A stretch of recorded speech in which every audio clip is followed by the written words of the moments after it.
বিসমিল্লাহির রহমানির রহিম। প্রিয় দেশবাসী, আসসালামু আলাইকুম। গণহত্যাকারী হাসিনার পলায়নের মধ্যে দিয়ে 15 বছরের ফ্যাসিবাদী শাসনের অবসানের পথ উন্মুক্ত হয়েছে। তাই দেশে জবাবদিহিমূলক গণতন্ত্র প্রতিষ্ঠার এখনই শ্রেষ্ঠ সময়। লাঞ্ছিত, বঞ্চিত, অধিকারহারা মানুষ একটি স্বাধীন, নিরাপদ এবং মর্যাদাকর জীবনের প্রত্যাশায় উন্মুখ হয়ে রয়েছেন। জনপ্রত্যাশা পূরণের জন্য একটি নিরাপদ এবং মানবিক বাংলাদেশ গড়ার এখনই শ্রেষ্ঠ সময়। ফ্যাসিবাদী শাসনের অবসান ঘটিয়ে দেশের গণতন্ত্র, মানবাধিকার, ভোটের অধিকার প্রতিষ্ঠার জন্য গত 15 বছর ধরে গণতান্ত্রিকামী মানুষ আন্দোলন সংগ্রাম অব্যাহত রেখেছিলেন। আন্দোলন করার সময়, আন্দোলনরত অবস্থায় এই সময় অসংখ্য মানুষ গুম হয়েছেন, অসংখ্য মানুষ হয়েছেন খুন, অপহৃত হয়েছেন বহু মানুষ, অনেকে চিরতরে হয়েছেন পঙ্গু। আন্দোলন সংগ্রামের ধারাবাহিকতায় শেষ পর্যন্ত ছাত্র জনতার ঐতিহাসিক গণ অভ্যুত্থানে গণহত্যাকারী হাসিনা দেশ ছেড়ে পালিয়ে যেতে বাধ্য হয়েছে। প্রিয় দেশবাসী, ঐতিহাসিক গণ অভ্যুত্থানের সাফল্য ও উদ্দেশ্য নস্যাৎ করে দিতে সুপরিকল্পিতভাবে চলছে ষড়যন্ত্র, এবং এই ষড়যন্ত্রের অংশ হিসাবেই একটি ধর্মীয় জনগোষ্ঠীর উপরে পরিকল্পিত হামলার ছক কষে দেশে একটি অস্থিতিশীলতার সৃষ্টির অপচেষ্টা চালানো হয়েছিল। তবে হাসিনা পতন আন্দোলনের পক্ষের শক্তি এবং অন্তর্বর্তী সরকারের সময়োচিত পদক্ষেপের কারণে বিতাড়িত অপশক্তির পরিস্থিতির অবনতি ঘটাতে ব্যর্থ হয়েছে। কিন্তু তারপরেও তাদের ষড়যন্ত্র থেমে নেই। কিন্তু গণ অভ্যুত্থানে চেতনা ও লক্ষ্য সুসংহত করতে হলে বিতাড়িত গণবিরোধী শক্তিকে আইনের মুখোমুখি করার পাশাপাশি জনগণের রাজনৈতিক এবং অর্থনৈতিক ক্ষমতায়ন অত্যন্ত জরুরি। জনগণের রাজনৈতিক ক্ষমতায়নের প্রধান হাতিয়ার হচ্ছে প্রতিটি নাগরিকের ভোট প্রয়োগের অধিকারকে নিশ্চিত করা যে কোনো মূল্যে। প্রিয় দেশবাসী, ক্ষমতার পরিবর্তন মানেই আমার কাছে শুধু রাষ্ট্র ক্ষমতার হাতবোতল নয়। ক্ষমতার পরিবর্তন মানে রাষ্ট্র এবং রাজনীতির গুণগত পরিবর্তন। জনগণের রাজনৈতিক এবং অর্থনৈতিক ক্ষমতায়ন নিশ্চিত করা না গেলে রাষ্ট্র এবং রাজনীতির কাঙ্ক্ষিত গুণগত পরিবর্তন সম্ভব নয়। কাঙ্ক্ষিত রাষ্ট্র সংস্কারে জনগণের আকাঙ্ক্ষা নিশ্চিত করতে হলে অবশ্যই গণতান্ত্রিক বিধি ব্যবস্থাকে টেকসই করতে হলে জনগণের ভোটে জনগণের কাছে জবাবদিহিমূলক সরকার প্রতিষ্ঠা করতেই হবে। বাংলাদেশের পক্ষে শক্তির কাছে, গণতান্ত্রিক শক্তির কাছে আমার বিনীত আহ্বান, আপনারা পরাজিত অপশক্তির পাতা ফাঁদে পা দেবেন না। ছাত্র জনতার গণ অভ্যুত্থানকে চূড়ান্ত সফলতায় নিতে হলে কেউ দখলদারিত্বে লিপ্ত হবেন না, দখলদারিত্বে সহায়তা করবেন না, কেউ দয়া করে দুর্বলের উপর আঘাত হানবেন না, কেউ দয়া করে নিজেদের হাতে আইন তুলে নেবেন না। প্রতিশোধ, প্রতিহিংসা নয়। আসুন কার্যকর রাষ্ট্র সংস্কার নিশ্চিত করতে তারুণ্যের কাঙ্ক্ষিত একটি বৈষম্যহীন গণতান্ত্রিক রাষ্ট্র নির্মাণ করতে আমরা প্রত্যেকেই যিনি যার অবস্থান থেকে আরও দায়িত্বশীলতার পরিচয় দেই। প্রিয় দেশবাসী, ভাই ও বোনেরা, ছাত্র জনতার গণ অভ্যুত্থানে বিশ্ববিদ্যালয়ের ছাত্র শহীদ আবু সাইদ, মাহফুজুর রহমান মুগ্ধ, কলেজ ছাত্র ওয়াসিম আকরাম, মাদ্রাসা ছাত্র আবদুল্লাহ আল মামুন, স্কুল ছাত্র রিফাত হোসেন, 60 বছর বয়সী একজন মা মায়া ইসলাম, 6 বছর বয়সী শিশু রিয়া গোপ, কিশোরী ছাত্রী নাইমা সুলতানা, কুমিল্লার আইনজীবী আবুল কালাম, চুয়াডাঙ্গার রাজমিস্ত্রি উজ্জ্বল হোসেন, নোয়াখালীর দোকান কর্মচারী আসিফ, বরগুনার ওষুধ কোম্পানির সেলসম্যান আল আমিনের মতন বিভিন্ন শ্রেণী পেশার হাজারো মানুষ শহীদ হয়েছেন। অসংখ্য মানুষ দেশের বিভিন্ন হাসপাতালে চিকিৎসাধীন রয়েছেন।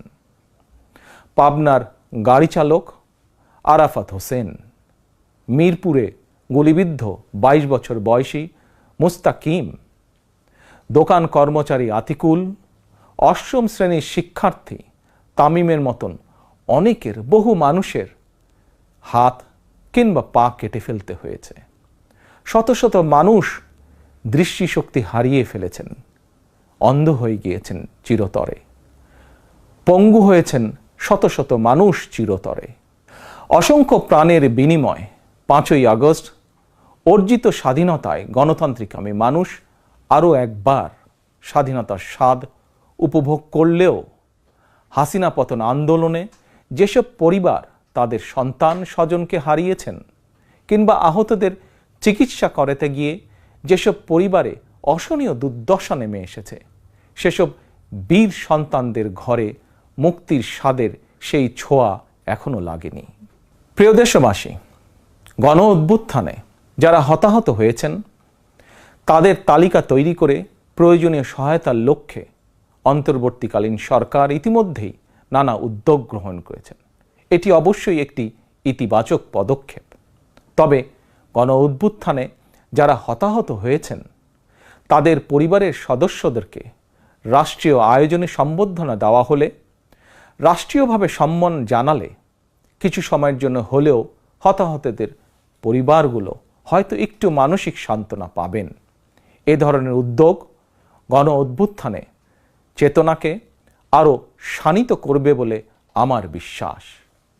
একই সঙ্গে প্রতি বছর 5ই আগস্টকে রাষ্ট্রীয় উদ্যোগে জাতীয় জীবনে একটি বিশেষ দিবস হিসাবে পালন করার বিষয়টিও বিবেচনা করা দরকার বলে সমাজের বিভিন্ন শ্রেণী পেশার মানুষ বিশ্বাস করেন।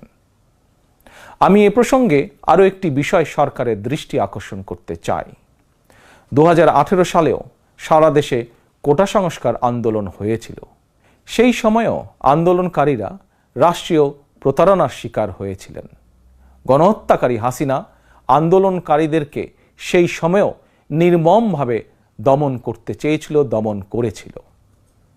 এমনকি খুনি হাসিনা সেই সময়ে আহতদেরকে চিকিৎসার সুযোগ পর্যন্ত দেয়নি। সুতরাং দেরিতে হলেও 2018 সালের হতাহত কোটা সংস্কার আন্দোলনকারীদের বর্তমানে রাষ্ট্র কিভাবে সহায়তা করতে পারে সেটিও বিবেচনায় নেওয়া দরকার বলে আমি মনে করি। আমি বিশ্বাস করি তারুণ্যের শক্তি, তারুণ্যের আকাঙ্ক্ষাকে উপেক্ষা করে কখনোই একটি রাষ্ট্র ও সরকার অভীষ্ট লক্ষ্যে পৌঁছতে পারে না। প্রিয় দেশবাসী, এবার আমি বিশেষ করে প্রিন্ট এবং ইলেকট্রনিক মিডিয়ার সংশ্লিষ্টদের দৃষ্টি আকর্ষণ করে দুটি কথা বলতে চাই। গণহত্যাকারী হাসিনা সারা দেশের সংবাদপত্রের স্বাধীনতা কেড়ে নিয়েছিল। সংবাদপত্রের স্বাধীনতা হরণকারী হাসিনা পালিয়েছে জনগণের অভ্যুত্থানে। জনগণের প্রত্যাশা, আপনারা আপনাদের যার যার সংবাদপত্রে নির্ভয়ে এই শব্দটি লিখবেন, হাসিনা পালিয়েছে। হাসিনা পালিয়েছে শব্দটির পরিবর্তে কোনো গণমাধ্যম যদি ভিন্ন শব্দ প্রয়োগের অপকৌশল নেন, সেটি জনগণের কাছে আপনাদের বিবেকের স্বাধীনতাকেই প্রশ্নবিদ্ধ করবে। আপনাদের প্রতি আমার বিনীত আহ্বান, গত 15 বছরে যেই সকল পরিবারের মানুষগুলো গুম, খুন, অপহরণের শিকার হয়েছেন, ছাত্র জনতার বিপ্লবে হাজারো মানুষ যারা শহীদ হয়েছেন, আহত হয়েছেন, তাদের এবং তাদের পরিবারের দুঃখ দুর্দশার কথাগুলো আপনারা আপনাদের সংবাদ মাধ্যমে তুলে ধরবেন। সাগররুনি হত্যা মামলার তদন্ত এক যুগেও কেন শেষ হলো না, সেই প্রশ্ন আপনারা আপনাদের মাধ্যমে তুলে ধরবেন। জনগণ আপনাদের কাছ থেকে আয়নাঘর নিয়ে অনুসন্ধানী রিপোর্ট দেখতে চায়। হাসিনা দেশটাকে লুটেরার রাষ্ট্রে পরিণত করেছিল। জনগণ দুর্নীতির সেই সব চিত্র প্রতিদিন আপনাদের সংবাদপত্রে, গণমাধ্যমগুলোতে দেখতে চায়। গণহত্যাকারী খুনি হাসিনা প্রতিবার কিভাবে জনগণের ভোটকে ডাকাতি করে নিয়ে গিয়েছিল, গণমাধ্যমে প্রতিদিন সেই সব চিত্র তুলে ধরে বিশেষ অনুষ্ঠান প্রচারের আহ্বান জানাই আপনাদেরকে। গণমাধ্যমে হাসিনার অপকর্ম ফ্রেমবন্দি থাকলে ভবিষ্যতে আর কেউ হাসিনার মতন ভোট ডাকাতি, গণহত্যায় লিপ্ত হতে সাহস করবে না, যা বাংলাদেশের ভবিষ্যৎ গণতন্ত্রের ভিতকে মজবুত করবে এবং ক্ষমতাসীনদেরকে স্বৈরাচারী আচরণ থেকে বিরত থাকতেও বাধ্য করবে। এবার আমি সারা দেশে বিএনপি এবং এর অঙ্গ ও সহযোগী সংগঠনের সর্বস্তরের নেতা, কর্মী, সমর্থক, শুভাকাঙ্ক্ষীদের প্রতি আহ্বান জানিয়ে বলতে চাই, রাষ্ট্র সংস্কারের পথ ধরে অন্তর্বর্তীকালীন সরকার যথাসময়ে জাতীয় নির্বাচনের তারিখ ঘোষণা করবে। সেই নির্বাচনে জনগণের রায় পেতে জনগণের মন জয় করুন। জনগণের বিশ্বাস, আস্থা এবং ভালোবাসা অর্জন করুন। জনগণের সুখে দুঃখে জনগণের সঙ্গে থাকুন, পাশে থাকুন, জনগণকে সঙ্গে রাখুন। ধর্ম, বর্ণ পরিচয়ের কারণে কেউ যাতে অনিরাপদ বোধ না করেন, দায়িত্বশীল এবং জনপ্রিয় দল বিএনপির একজন নেতা, কর্মী, সমর্থক হিসাবে সেটি আপনাদেরকে নিশ্চিত করতে হবে। সেটিকে নিশ্চিত করুন আপনারা। পরিশেষে আমি আরও একটি বিষয় উল্লেখ করতে চাই। গণহত্যাকারী হাসিনা পতনের আন্দোলনে দেশে ছাত্র জনতার পাশাপাশি প্রবাসী বাংলাদেশিরাও বিশেষ অবদান রেখেছেন। দেশে যখন মত প্রকাশের স্বাধীনতা রুদ্ধ করে দেওয়া হয়েছিল, প্রবাসীদের মধ্যে একদল সাহসী মুখ প্রবাস থেকেই জনগণের সামনে হাসিনার দুঃশাসনের ইতিবৃত্ত তুলে ধরে গণ আন্দোলনে সামিল থেকেছেন। প্রবাসে থেকেই হাসিনা পতনের আন্দোলনের সঙ্গে একত্বতা প্রকাশ করতে গিয়ে কোনো প্রবাসী বাংলাদেশিকে প্রবাসে জেল জুলুম সইতে হয়েছে বা এখনো হচ্ছে। প্রবাসীদের অবদানকে কৃতজ্ঞতার সঙ্গে স্মরণ করে আমার আহ্বান, ছাত্র জনতার কাঙ্ক্ষিত একটি বৈষম্যহীন গণতান্ত্রিক বাংলাদেশ নির্মাণে অতীতের মতন ভবিষ্যতেও সংশ্লিষ্ট দেশের আইন মেনে সাধ্য মতন আপনারা আপনাদের যার যার অবস্থান থেকে ভূমিকা অব্যাহত রাখবেন।